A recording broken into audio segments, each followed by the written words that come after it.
Inaabangan na ng Senado ang pagbabalik sa bansa ng sinibak na alkaldeng si Alice Guo at paglilipat nito sa kanilang kustudiya. Ito'y dahil sa arrest order na ipinataw sa kanya ng mataas na kapulungan dahil sa hindi pagsipot sa mga pagdinig. Yan ang ulat ni Daniel Manalastas. Nag-aabang na mga senador na mapasagot sa pagdinig si dismissed Mayor Alice Guo. Oras na may turnover na sa kanila ang kustudiya niya. Tiyak daw na pipigayin nito magsabi ng katotohanan. Well, hindi kami papayag, hindi siya magsasalita. Tatagal siya dito. At we will transfer her to a regular detention cell. Ang importante magsalita siya.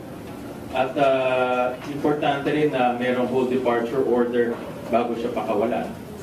Dahil nga flight risk na siya. Kung tatanungin si Senator Risa Hontiveros, umaasa siyang mapapasipot na si Guo sa nakatakdang pagpapatuloy ng pagdinig ng Senado bukas. Pero inaalam pa ng mga senador kung kailan mapapaharap si Alice.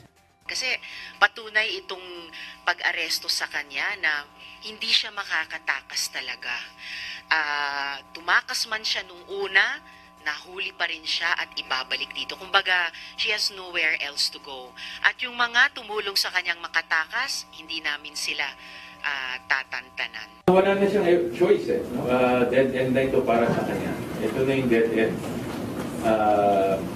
Makita natin ang daming kasong inaharap niya at wala na siyang pupuntahan.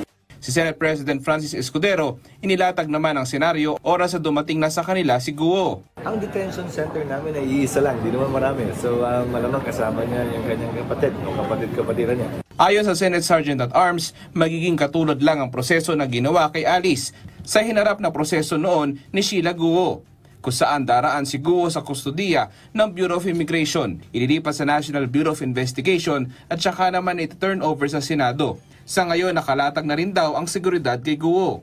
I assure the safety talaga. And kung kailangan magdagdag ako ng personnel to guard them, 24/7, we will do it. As of now, wala pang mga perceived threats. So, same pa rin yung natin, yung personnel. Umaasa si Senator Joel Villanueva na mas magkakaroon na ng kalinawan ang lahat ng mga may kinalaman sa operasyon ng Pogo sa bansa sa pagkakaaresto kay Guo. Kinakailangan din daw na mapanagot si Guo kaugnay ng patong-patong na kasong isinampa laban sa kanya. Daniel Manalastas para sa Pambansang TV sa Bagong Pilipinas.